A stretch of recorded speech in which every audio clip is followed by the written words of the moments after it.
Check, check. 1, 2, 3, 4. Let's go!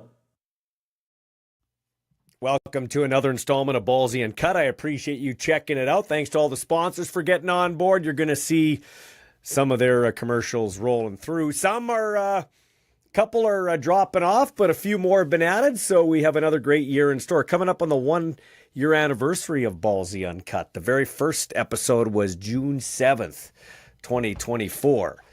I'm endeavoring to make this self-sufficient one day, but that isn't... We're not at that stage right now, so we put this out 3 times a week.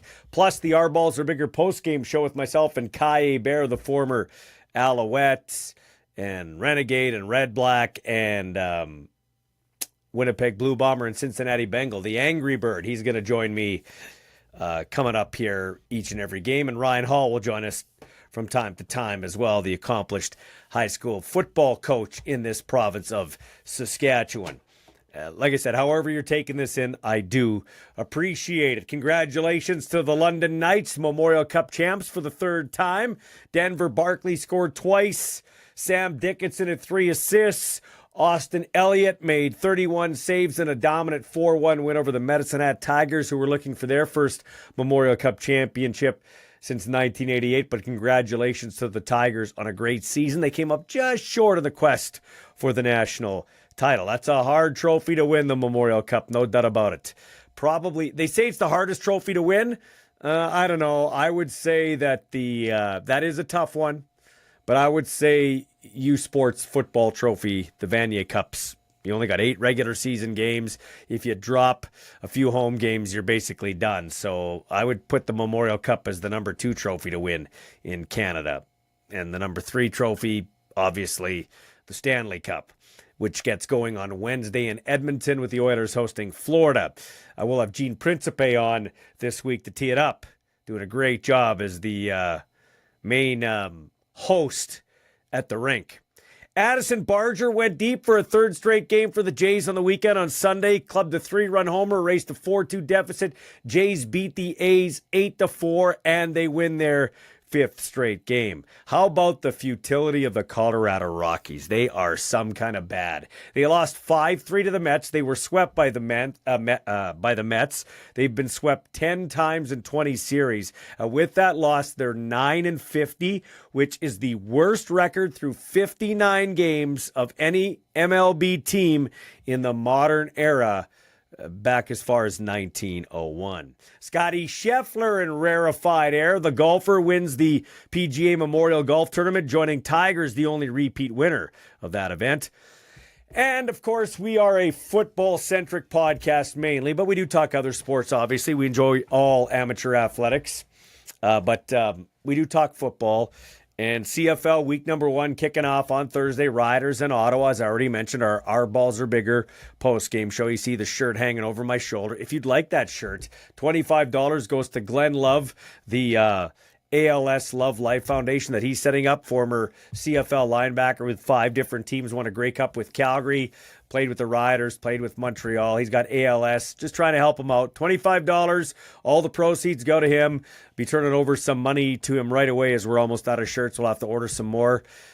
So here, thanks to Hammer Time Roofing in Saskatoon with Kevin Welsh for being my memorabilia sponsor for the shirts. If you'd like a shirt, you can DM me at Ballsy Uncut on X, or at The Real Ballsy on X, or Michael Ball on Facebook, or at Ballsy Uncut on Facebook, at The Real Ballsy on Instagram, or Ballsy Uncut on Instagram. Or you can always text or call me, 306-526-7979. That's 306-526-7979. It was cut down weekend. Teams trying to set their rosters for week 1.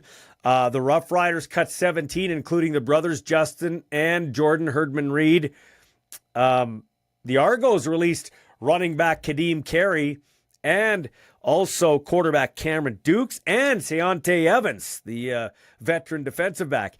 Edmonton cut Alexander Hollins, and Montreal released running back Walter Fletcher. Now, there was some talk about will this McRae kid unseat Mario Alford as the kick returner for the Rough Riders. He's been a great kick returner in his time, especially here in Saskatchewan. And I've liked what he's done in green and white for the Rough Riders. But Father Time's undefeated.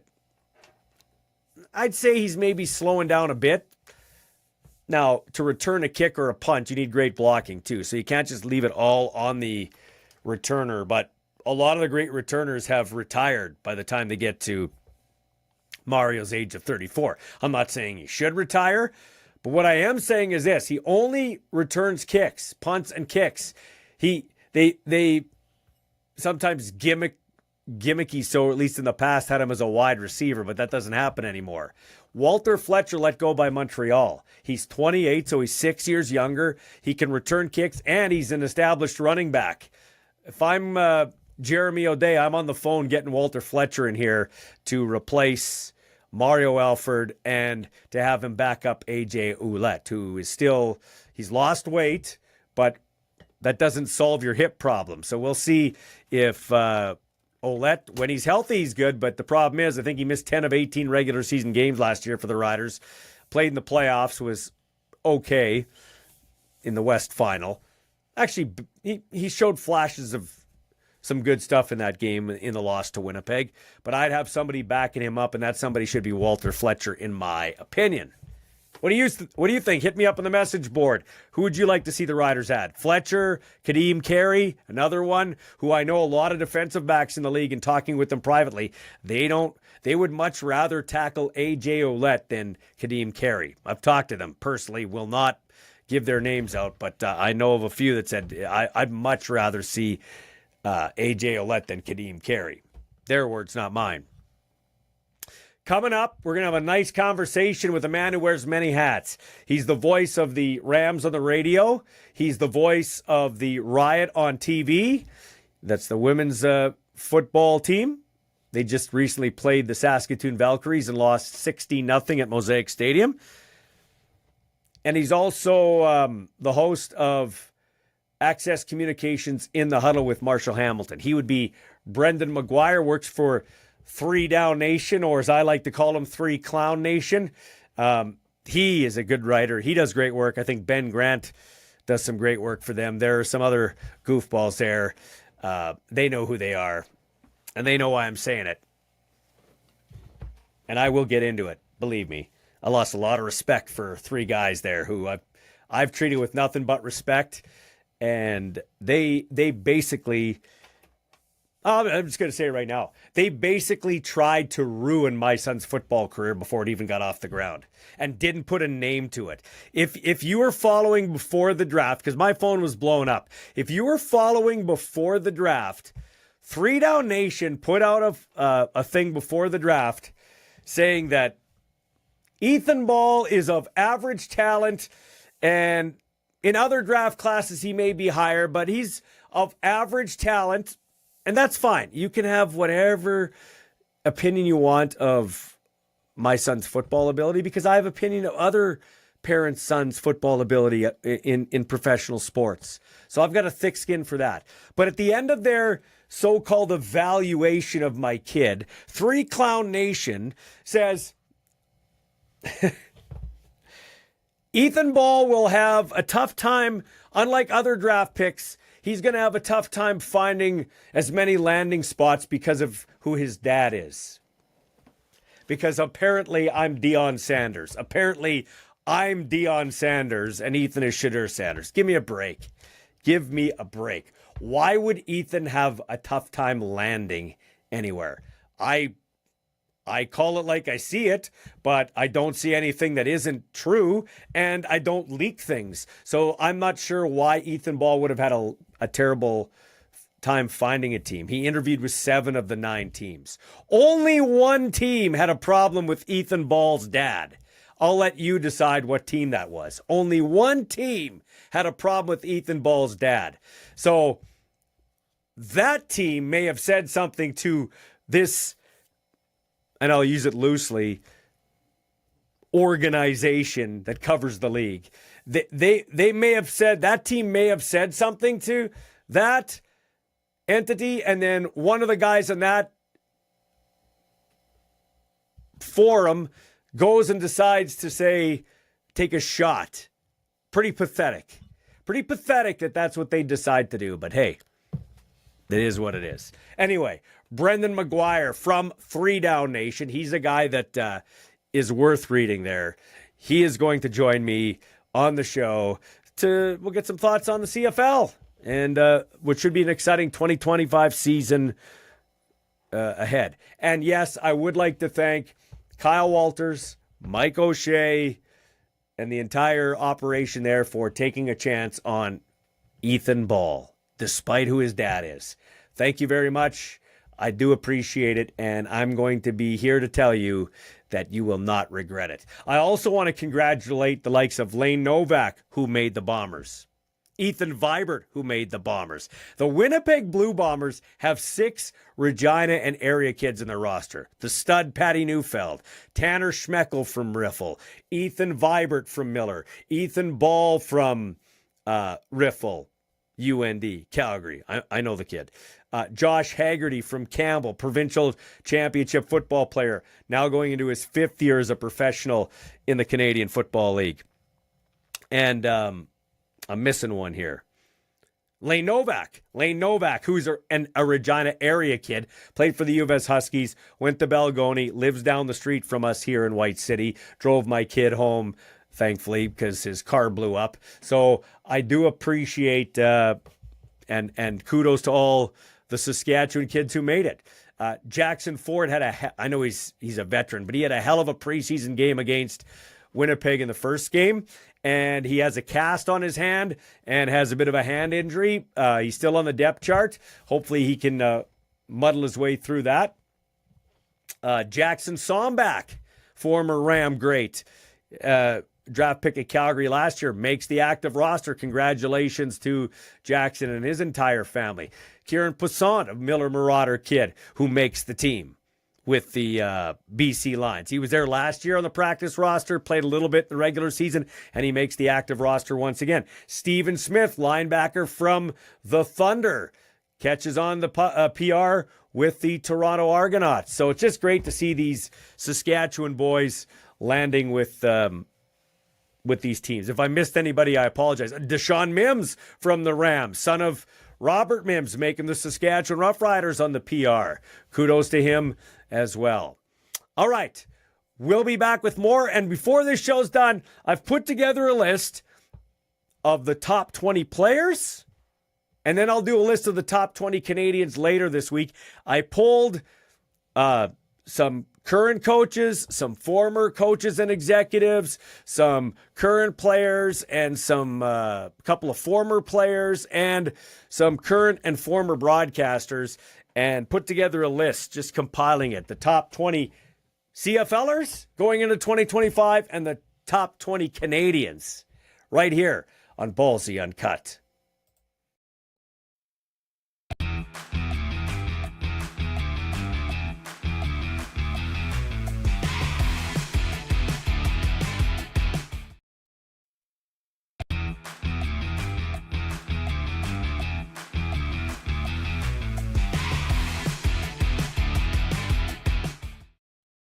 Okay, man, you wear a bunch of different hats. Like you wear, I'm talking, I guess figuratively, maybe literally too. But you're like the voice of the Rams on the radio. You're the voice of the Riot on TV, and we'll get into that in a second. Those two teams. Do you do any Red Sox games? You're wearing all the Red Sox stuff there. Yeah, no, I try to. I've been doing stuff with the Red Sox since 2016, and for a while there, I did every webcast all summer long, and it helped me rediscover my love of broadcasting, baseball, and just sports in general. So I love being around the Red Sox in the summer. What's your favorite sport? I would probably say still at the end of the day, Canadian football. And I say Canadian football because I don't find the National Football League all that interesting the way so many other people do. Maybe it's because I follow so much CFL and Canadian college that at the end of the day, I just don't have much left to follow the American stuff. But the year that I lived in Windsor, Ontario, I remember I got dragged to a Michigan Wolverines game, and someone gave me a sweater to wear. And yeah, it was cool. Everybody was wearing the same sweater, but they couldn't believe how I never really got into it. I just didn't find it all that interesting. The story Hmm. was more about the 110,000 people than it was about the rules or anything else. So I'm not sure why. Maybe it's just because I grew up with it. Maybe it's because I can cut through all the BS and see the game for what it is. But Canadian football has always been my jam in a way that American football could never match it. Well, that's why we're kindred spirits that way, and I respect a lot of your opinions and vice versa. In fact, if you're looking in on Three Down Nation, this is the one guy you check out his stuff. This is the guy you check out his stuff. He does a great job over there. That would be Brendan McGuire, also the host of In the Huddle on Access, and our friend Pete Pasco hosts Locker Talk. I created that show with him. We created it together, and we called it, I think we called it Sports Zone back in the day. Then it went to Locker Talk. Reason I bring up Pete, I just visited him at his house 2 days ago, and I'm going back again with my son. And Pete just had the Sheldon Williams players that came over to visit him. Pete is terminally ill with cancer. He put on Facebook, not much time left. But there's a guy that comes from Ontario as a really good broadcaster, but also immerses himself in the community, coaching kids long after his son Jake was done playing football. Yeah, just an awesome person. Very, very down to earth kind of guy. And I think the best way to describe Pete is if your car broke down in the middle of the night and you were stuck somewhere, he'd be the type of guy you could call and he wouldn't judge you. He'd come, he'd pick you up, give you a ride home. One of those kind of people. And very down to earth. And he's a broadcaster / sports fan to his bones. And what I mean by that is he never did it because of the economics of it. He never did it because it's so glamorous. He did it because he just loves it. He loves performing. He loves connecting with people. He loves sports, and just a wonderful, wonderful human being. And I am very sad, and I've been having a very hard time dealing with this news and just seeing what's been happening to Pete. Yeah. So what I plan to do is I plan to do a I was going to do this last year, never got around to it. It just was lots going on in my world. But I'm going to do a Jim Hobson. He autographed a bunch of books for me. I'm going to do a Jim Hobson, Pete Pasco Amateur Athlete of the Year. I'm going to award, I'm going to get a trophy and everything because those are two guys. I know Jim's known for the riders and everything, but Jim was big into amateur athletics, and Pete, of course, is all over it. Like if there's one guy that that is the face of amateur athletics in Regina and surrounding area in terms of covering it, I can't think of a better one than Pete. When I was asking him, like I went and did the Riot broadcast earlier today, and I followed the Riot off and on over the years. But if I need to know more about something, whether it's the Riot, if it's the U of R, or anything else locally, if there's a story, all you have to do, you don't have to look any further than talk to Pete. Pete knows what the story is. He'll explain it inside note, and he'll tell you who to call and give you their phone number to discuss it further. He understands how important local sports are, and he actually takes the time to understand it and get passionate about it. And there's nobody in this community who is more connected to the local sports scene than Pete Pasco. Listen, you and I both know, Michael, there's a lot of wannabe superstar broadcasters who call themselves NHL analysts or MLB analysts. Yeah. A lot of them have been to a handful of games in their entire life, have never met any of the athletes. Anybody can just call themselves an analyst. Pete is the opposite. Pete never oversells himself to anybody. Pete is there. He's connected. He talks to people, and there's no BS with Pete.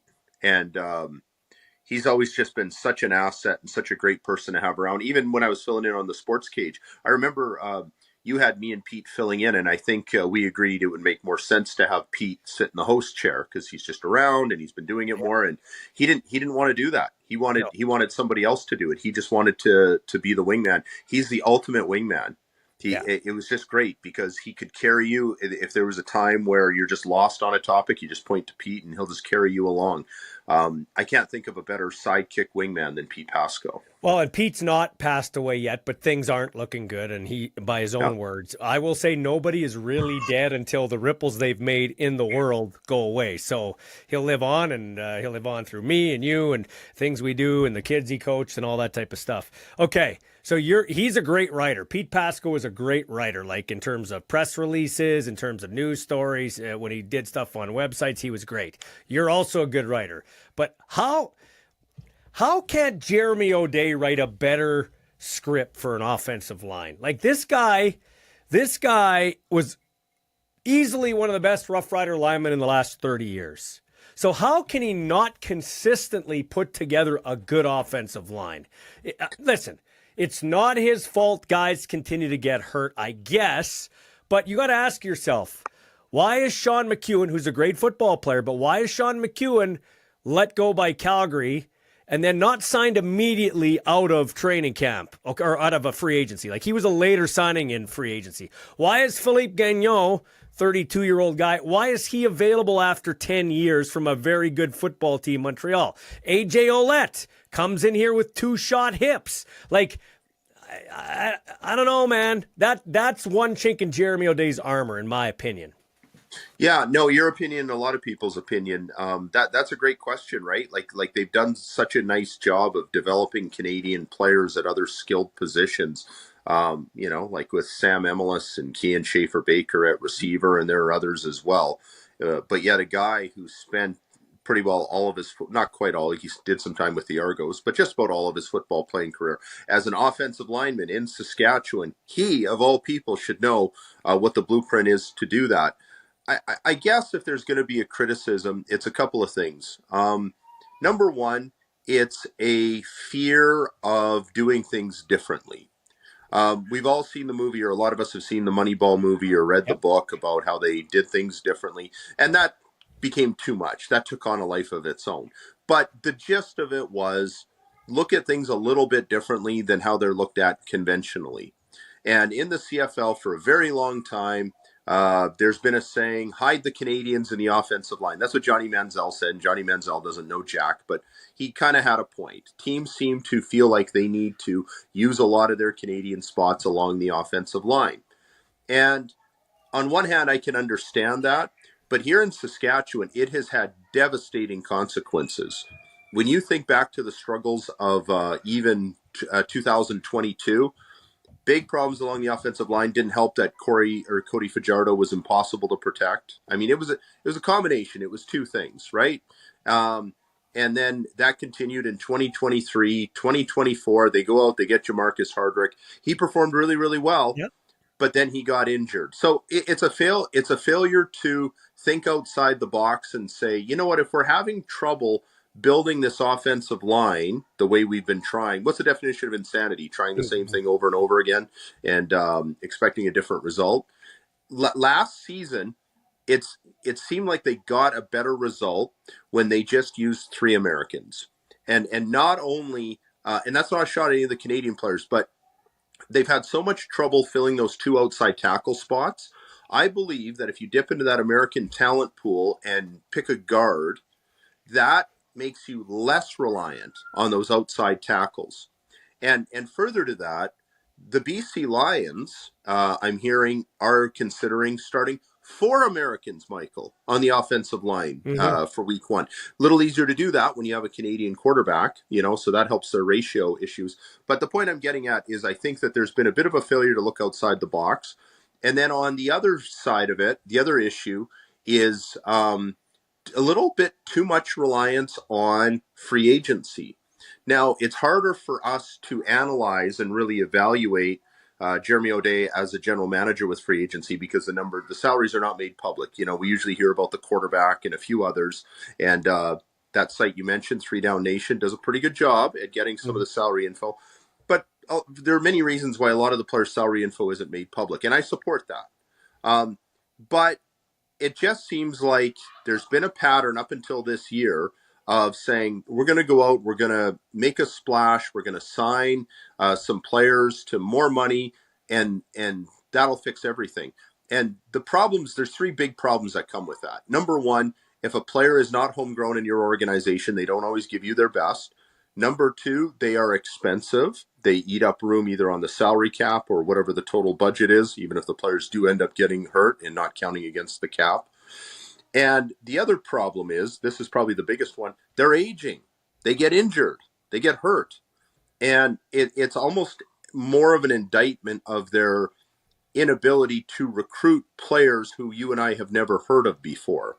Guys who can come up and have a huge impact and be very affordable. That was the one item that Roy Shivers was the king of. He could find affordable American talent to come up, and that was their foundation. There were a whole bunch of other issues that did Roy in eventually, but I do wonder if maybe that is hurting this football team at this point, is the fact that they've relied too much on older, expensive aging free agents who in some cases have performed really well, like Jamarcus Hardrick and Trevor Harris, but they've also missed a lot of games, and that's hurt them in other ways. Well, so I would say Jeremy O'Day is bottom. Like, I'm trying to think. So Dickinson hasn't proven yet how good of a GM he can be. He's kind of doing both. Rick Maiden in BC has been with him for a while, but he hasn't. But then I'd say, like, O'Day's he's a bottom tier GM. He hasn't shown me that he's a top tier GM. And I think if the Riders don't play in the Grey Cup this year, they don't necessarily have to win it, but they have to be in the Grey Cup this year or it's a failed season. Now, I know you'll say that goes for every team, and yeah, that's a true statement. That's a generic thing. Everybody wants to play in the Grey Cup. But the Saskatchewan Roughriders, their fan base, I don't think will be okay with a home playoff game and a Western Division loss again, a Western final loss again. I think it's got to be Grey Cup or bust in terms of being there in Winnipeg, taking over the Bombers' dressing room. I think you're right about the fan base and how the bar has been risen, and anything short of a trip to the Grey Cup, people are not going to be happy with. If they don't get back to the Grey Cup, I don't think it means he's a terrible GM or anything like that. But you're right, the bar has been raised. And listen, we had a graphic up on the show already this year, but their record against Winnipeg since losing that 2018 Western semifinal has been deplorable, including all those playoff losses. What is it, four in a row now? The Riders have been eliminated by Winnipeg. So it's been a real struggle. It reminds me a lot, actually, of the 96-97 Detroit Red Wings. That entire offseason was their function. How do we win more games in the regular season? How do we score more? No, it was one thing. Beat the Avalanche. How do we beat the Avalanche? And that was after their playoff exit when Claude Lemieux smashed Chris Draper's face into the open gate. Yeah. And that was their function all offseason. And it was an absolute obsession. And I think for the Saskatchewan Roughriders right now, that has to be their obsession. How do we beat Winnipeg, and how do we beat them in November? How do we beat them their way? The biggest concern I have about how they're positioned to beat Winnipeg and to achieve all that is they have to be a very strong defensive and running the football kind of team. And AJ Ouellette has been that guy when he's been healthy. But the problem is he's missed a lot of action. I think you can correct me if I'm wrong, I think he missed 10 out of 18 games last year because of injury. I heard one ex-prominent running back say, once you have that hip injury, boy, oh boy, it's a slippery slope from there. I feel like they have really, in a lot of ways, Michael, hitched their wagon to AJ Ouellette. And when AJ's been healthy, he has delivered. But he has not been healthy all that often. And bringing in Rockwell Armstead near the end of last year bolstered that, at least for a time. But I don't think anybody thought that Rockwell Armstead would be here for long, and he wasn't. So to me, that's the big one. I just think that they bought large or bought high on AJ Ouellette, and can he still deliver after the injuries that he's had?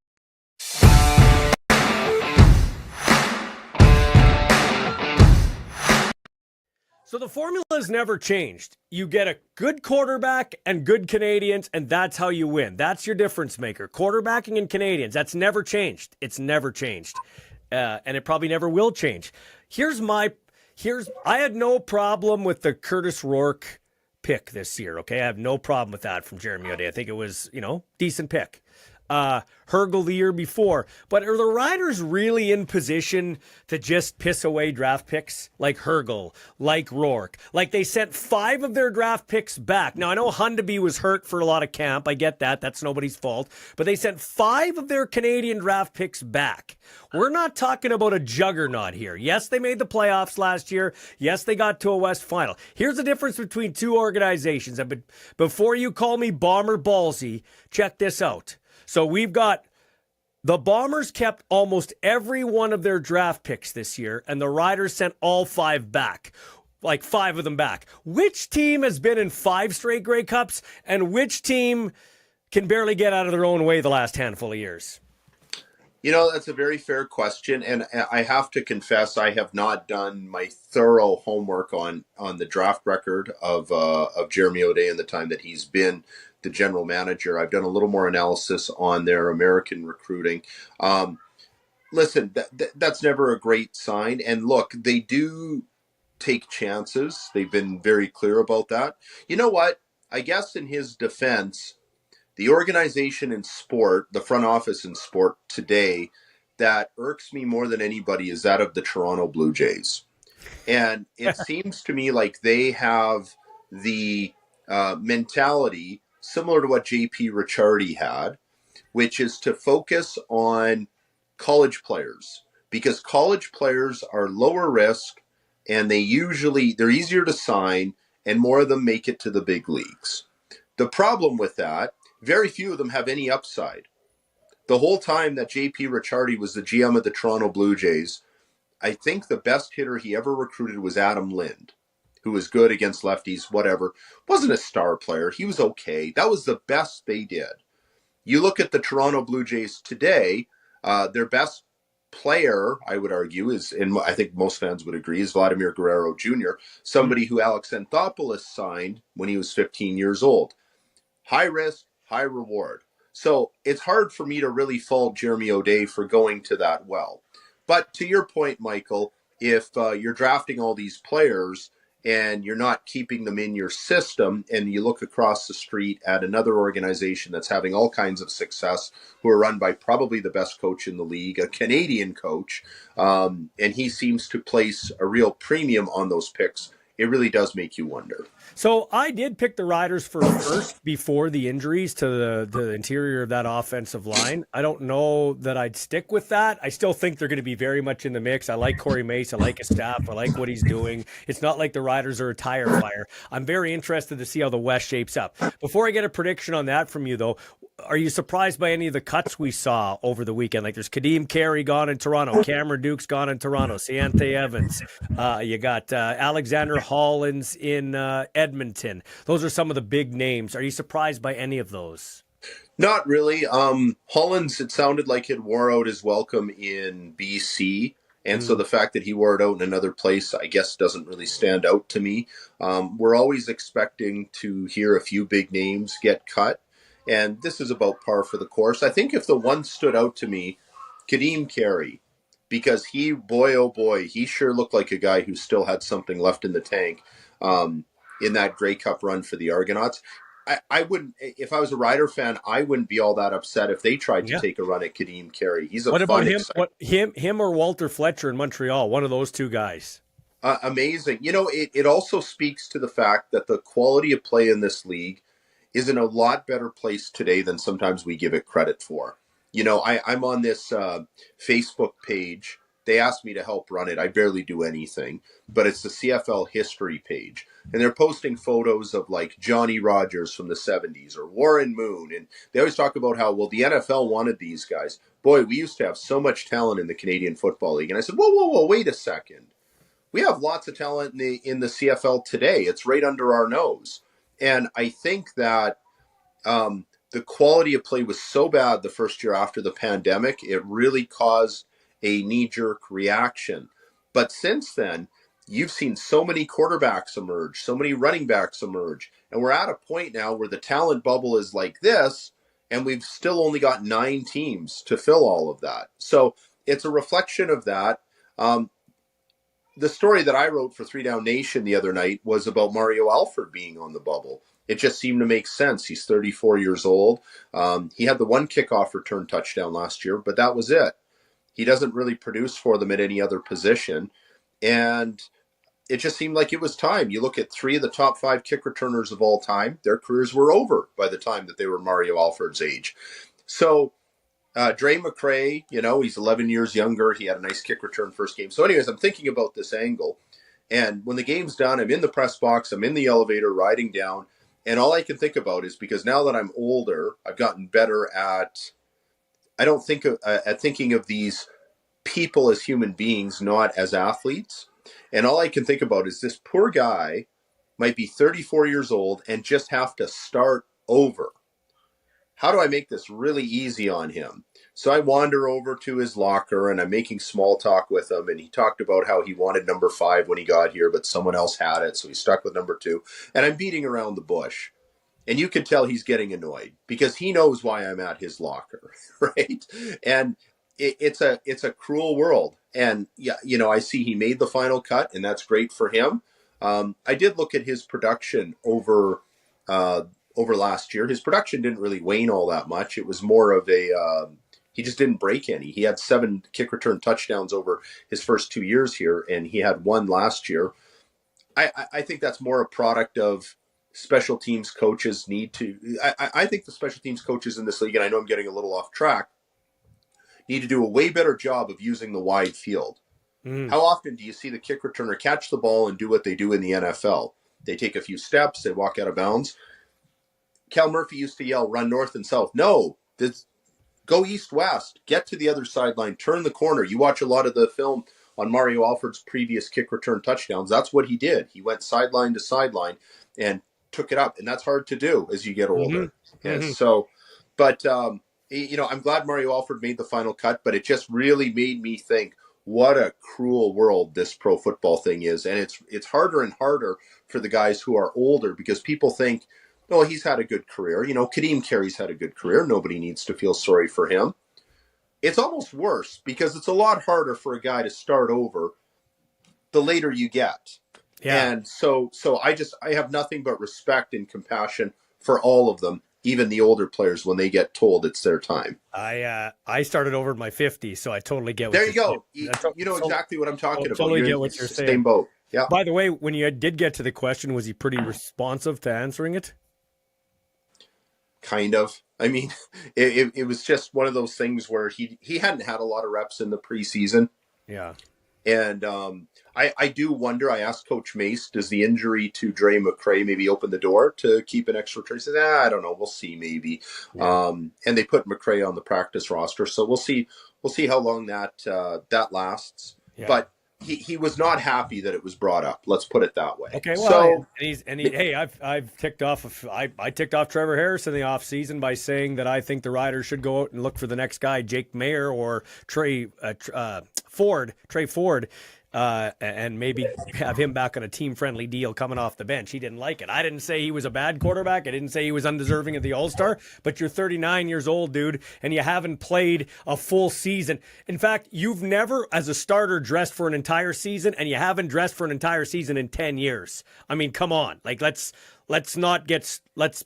be quite frank here and quite realistic. But it's very hard to do a job like this, what you do, what I do, and be friends with players. You can't be friends. Like, you can be respectful, but it's very hard to be, you can be friendly, but it's very hard to be friends because you have to call them out eventually or say something they don't like, and that kind of ends a friendship, quote unquote.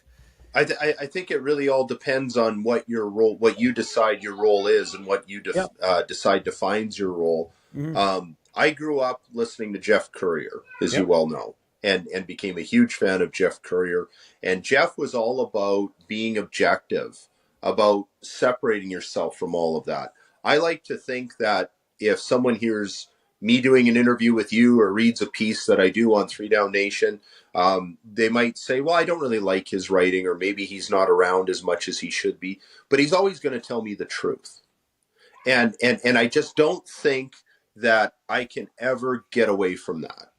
And there's a lot of fluff in pro sports in general, especially with so many employees or people working for the organizations in the NHL, in the CFL, the NFL, whatever. A lot of them pound out great content, but you have to be able to separate yourself from that. And I'll just give you an example of why that's so important, Michael. And look, football is not as important as the news. I don't think that we need to be as serious reporting on football as the people covering city council or the provincial government or any of that other stuff. But it generates discussion, and it's also good for the football team when there's that kind of reporting going on. The local media, sports media industry has crumbled, largely because of social media in the last 10 years. Not just here, it's everywhere. It's all over North America. And last year, there's this beautiful stadium on a beautiful November night. I think the weather was pretty good for that West semifinal game. An exciting team with star players. And there were 5,000 empty seats, or ish. And if you had a robust reporting industry and lots of objective reporting on the Rough Riders and the CFL, I have a hard time believing that would be the case. So 10 years ago, that would never be the case. So this could be me. It could be entirely me because I'm not a softball guy, and you're not either, but I'm not a softball guy. I don't ask softball questions. I'm way more rough around the edges than you. I wouldn't have danced around and asked him what his favorite number is. I would have gone in and I would have been, you're more like Floyd Mayweather, and I'm like Mike Tyson. I'm going down or you're going down, somebody's going down. Like I just directly say it. So maybe I'm taking a cab ride around this statement, okay?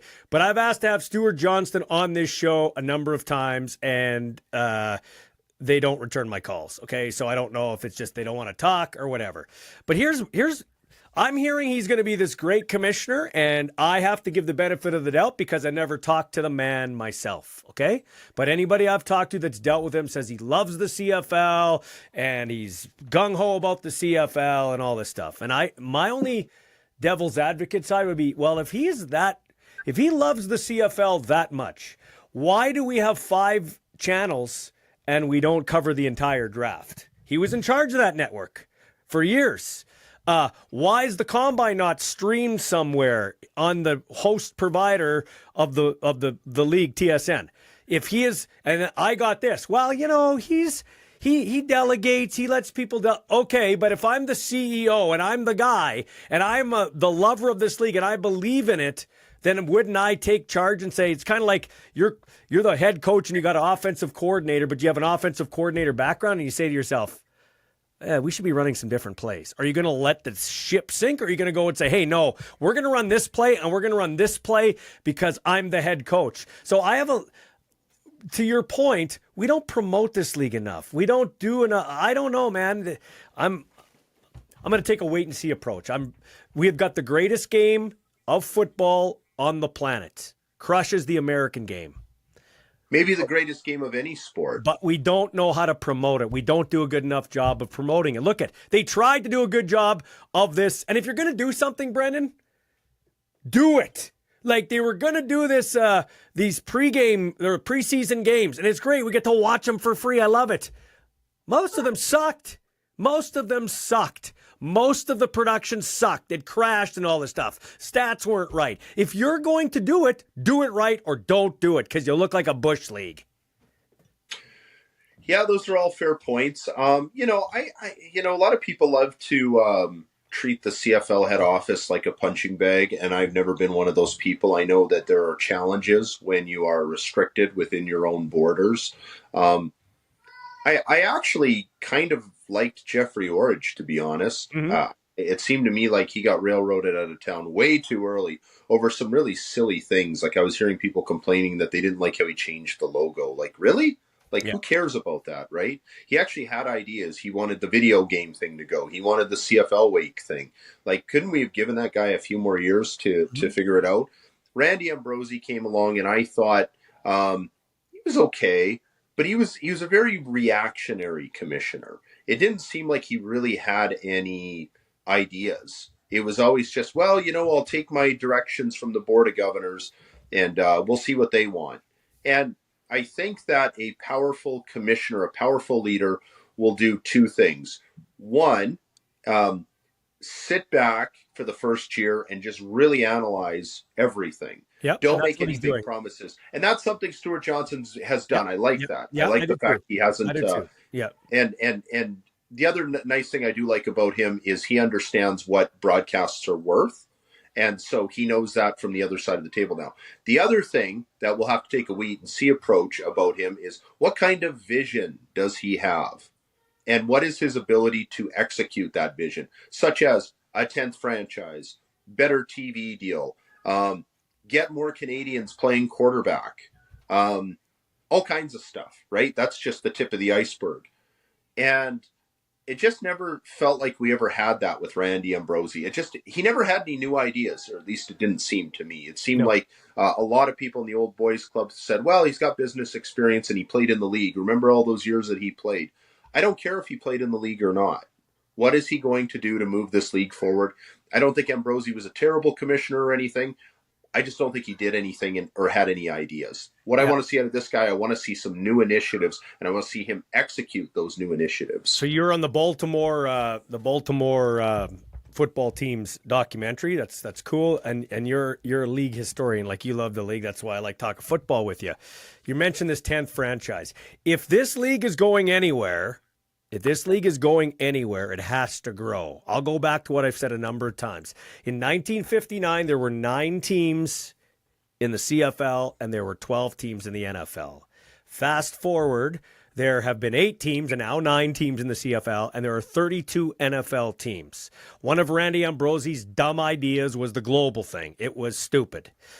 Agreed. It was stupid. Like, what are we doing here? We're getting rid of guys like John Ryan and stuff so we can have global guys come in here and make mannequins on the sidelines. It was an attack on Canadian kickers. It was stupid. I don't know why these smart owners would rubber stamp that. It's dumb. I hope when Stuart Johnston does what you say, or he likes to be called Stu, when Stu sits back for the year, I hope the first thing he does is gas this global thing. It's dumb. But anyway, this league has to expand, and it has to expand by more than one team, and they're not going to do it in Canada because there's no appetite for it. So take the Atlantic Canada out. It's never happening, and it's never happening in Victoria. It's got to happen in the northern border states. It's got to be I already have it planned.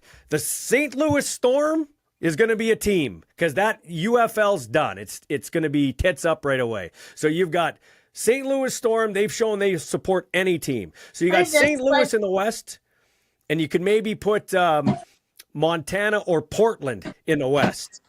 Then you go in the East, you got North Dakota. That's your third team, and that gets me to 12 teams. You got a 12-team league, and that's how I think we should go within the next 5 years. I believe they need to push ahead, however it looks field-wise. And Brendan, you should know this. If you go back, Canadian teams using Canadian ratio players were 500 against the American teams, the gold miners and all those guys. 500 record, and that's okay. And I love the kids win all the time. Let them come in. 1-1, 1-1 in Grey Cups. And Canadian talent's gotten better now. So I'm not going to say all Canadian teams are going to get killed. That's how this league survives. We have to expand.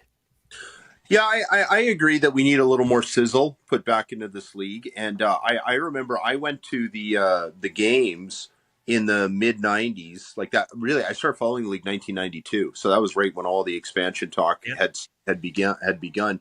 And I remember the Sacramento Gold Miners coming here and their owner saying, you guys need to sell out the place for the Save the Pride night in 1993. We're going to bring our cheerleaders. And that was a big thing in Regina. The Sacramento Gold Miner dancers are going to come. Yeah.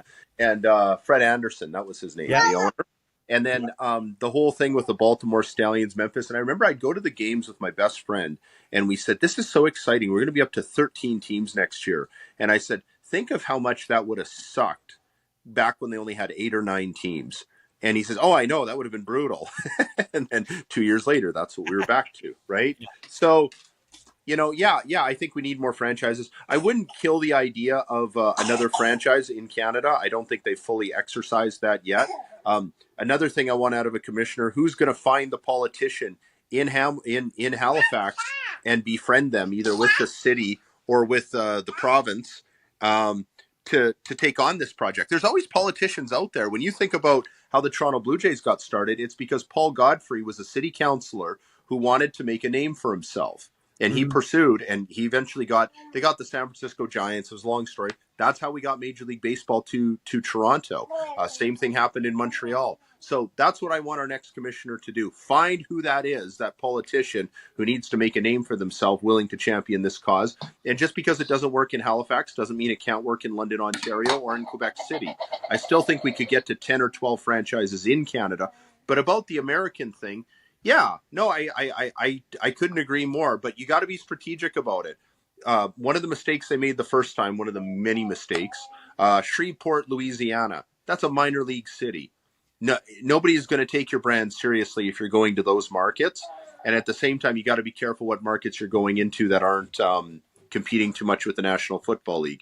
You'd go into a St. Louis, maybe a San Antonio again. I don't mind the idea of making a rule that the cities that you go to have to have a major pro sports team already so that they count as a major league major American sports market.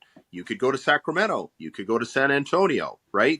They have NBA franchises.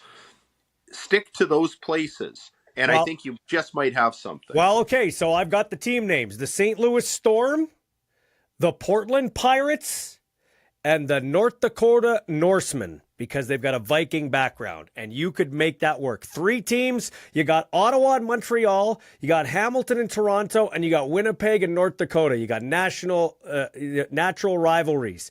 Then you got St. Louis is a bit of an outlier, but St. Louis, you got Portland and BC, St. Louis there, Calgary, Edmonton, and Saskatchewan. There you go. There's your 12 teams. Get it done. Get it done. It won't happen overnight, but within 5 years, we should have 12 teams in this league. Well, Portland Pirates, you might have trouble with some sort of trademark because they've used that name for Portland, Maine for a lot of their hockey teams. But Portland's a good market.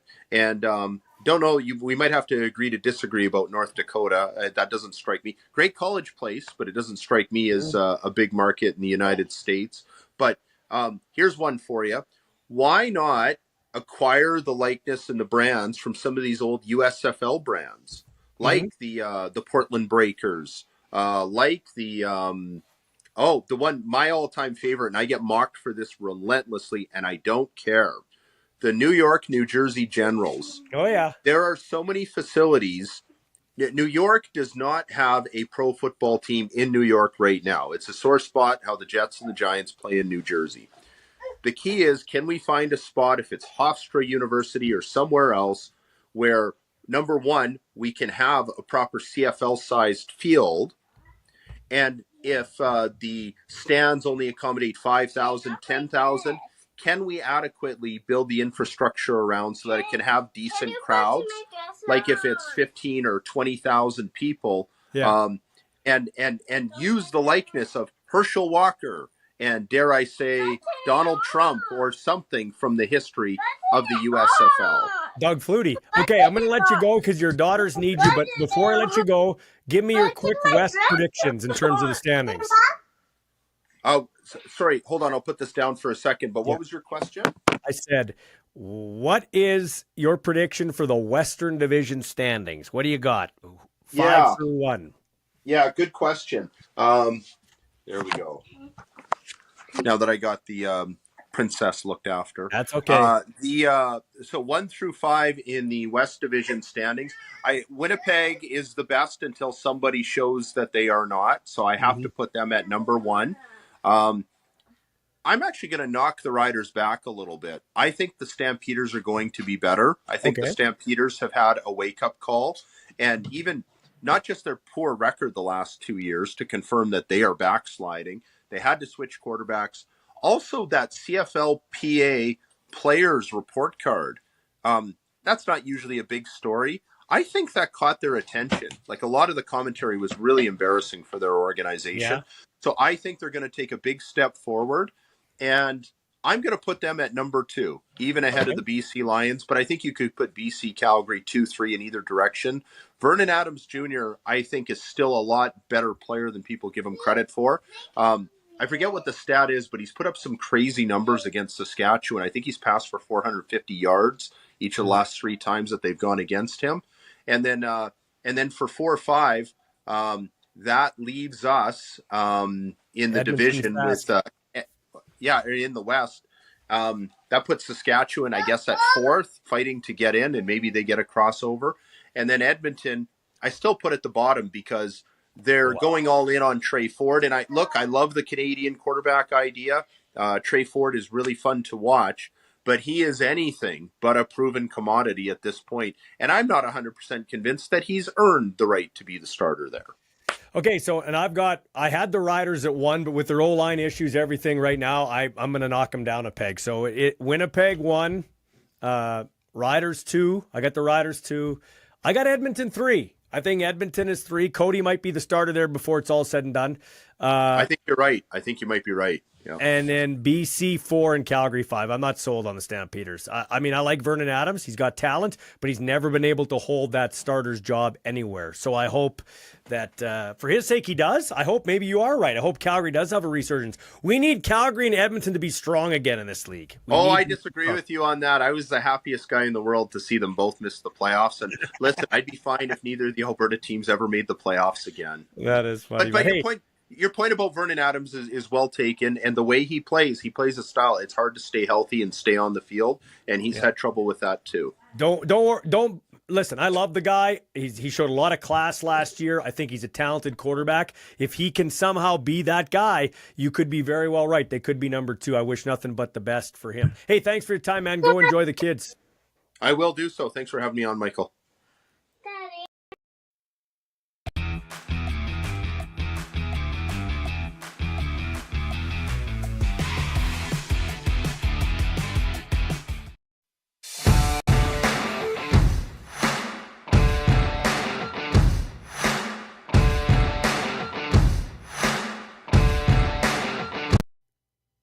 All right, before we wrap up here, so TSN does a great job of doing their top 50 reveal before each season kicks off, and I'm going to assume they're going to do the exact same thing this year. Nice bit to promote the league and promote the faces, something that I've always been a fan of.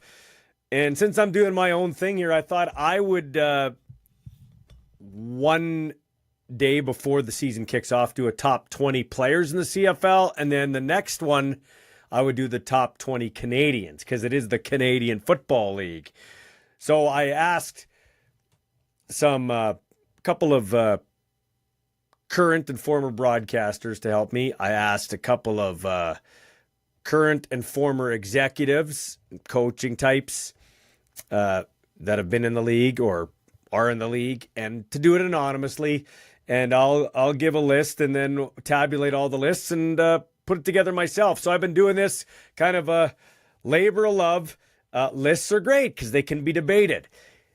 Here's the top 20 according to Ballsy Uncut. All right, top 20 players. And once again, I'll do another list here in the next day or so. Top 20 Canadians. At number 20, Riders quarterback Trevor Harris. He was an all-star last year, playing in just 11 games, missed a lot of time because of injury, got his team to the playoffs, got his team to the West Final, but couldn't get over the Winnipeg Blue Bombers hump. That is the Riders' kryptonite to this point, but he comes in at number 20.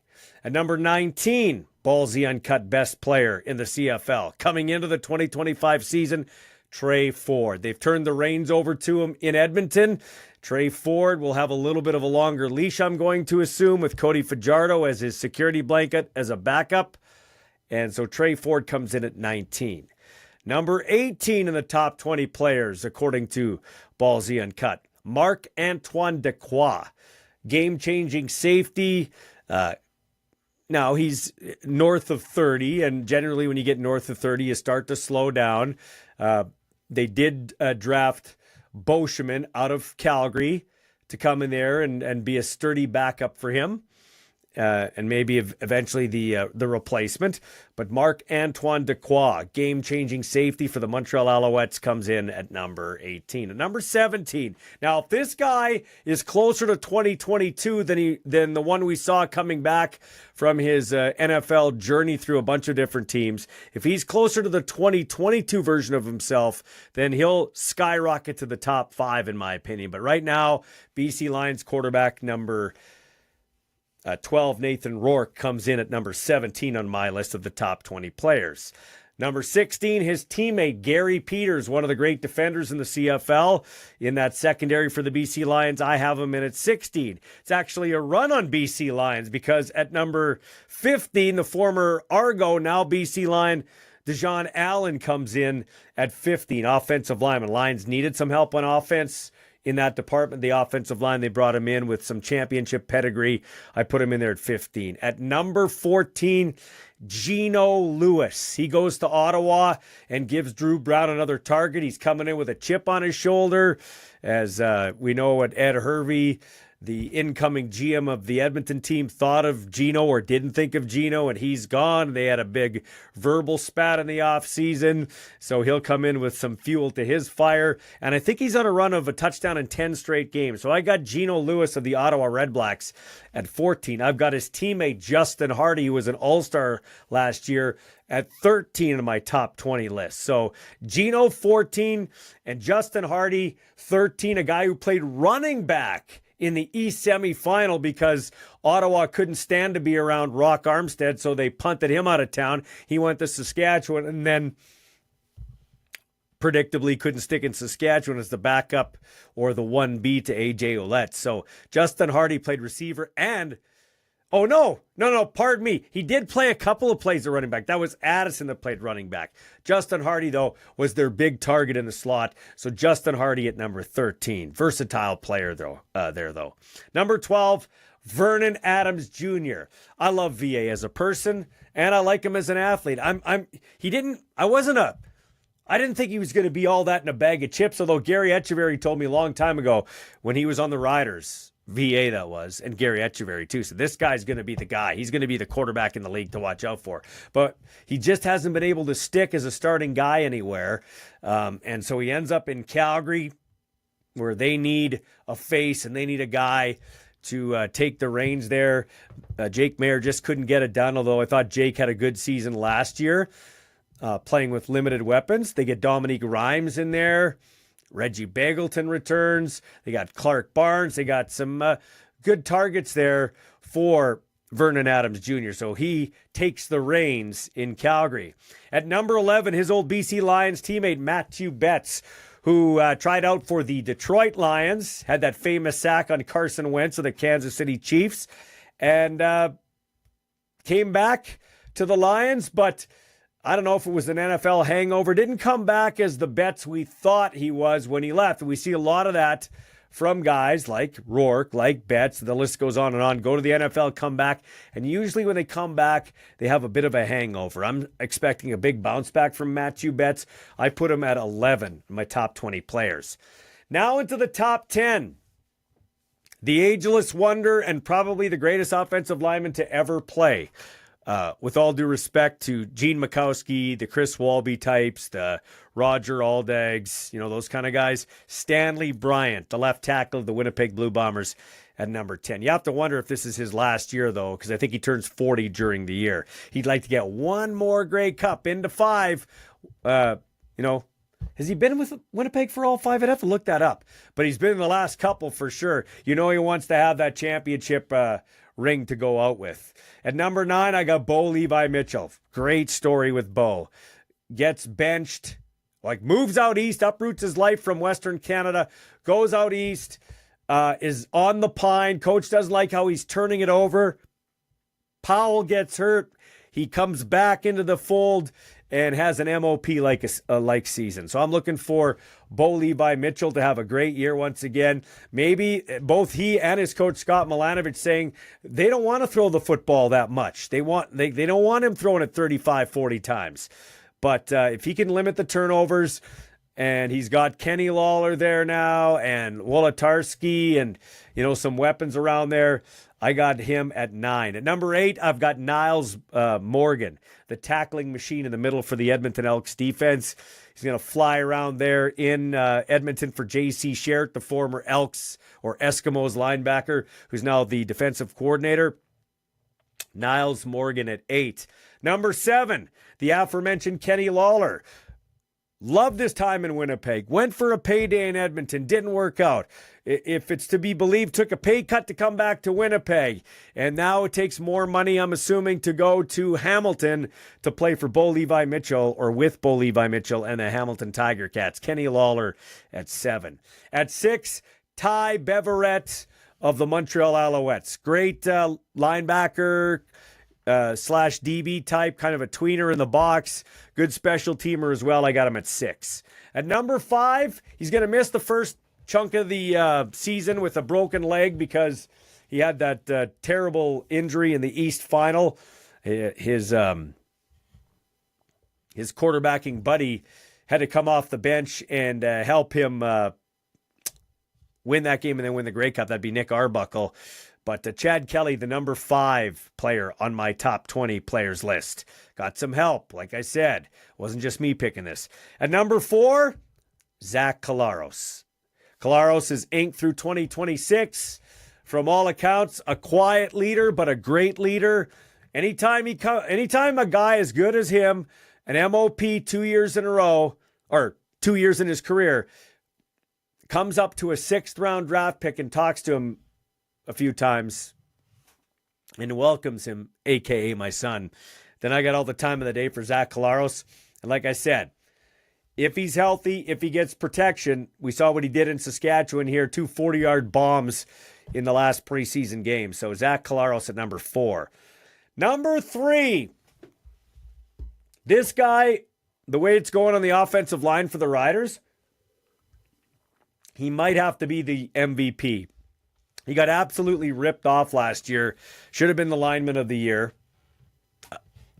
He's the best lineman in the Canadian Football League. Any guy that can play center, the guards, the tackles, and sometimes in the same game is invaluable. So the number 3 player in the CFL is Logan Ferland. I honestly believe that. I actually, and he ranked high with other people I passed this survey around to, but I had him higher than everybody else, and since it's my show, I trump everybody else, so I put Logan Ferland at number 3. Number 2, top player in the CFL, heading into 2025, Brady Oliveira. Didn't start in spectacular fashion last year, but ended in great fashion. He's a war horse. He's probably the only guy in the league for running back where the offense goes through him. It's a pass-first league that you pass to set up the run generally. Here you run to set up the pass. Brady Oliveira is the lifeblood of that offense. Collaros is great, don't get me wrong. You don't have a quarterback, you don't win. Zach Collaros goes down, the Bombers are in trouble, and you could say that about most other teams. But I got Brady Oliveira at number 2 because he is the heartbeat of that offense, behind a good offensive line and the great quarterback, Zach Collaros. And the number 1 player in the Canadian Football League headed into 2025 is the guy who should have been the MOP last year, Roland Milligan. 8 interceptions last year. I think he had like 70-some tackles on defense and another 20-some on special teams. The guy he covers the best receiver. He gets interceptions. He's around the football. He makes plays. And then he goes out and plays special teams. I don't think people really realize how tough that is. So he's my top player. Milligan 1. Brady Oliveira 2.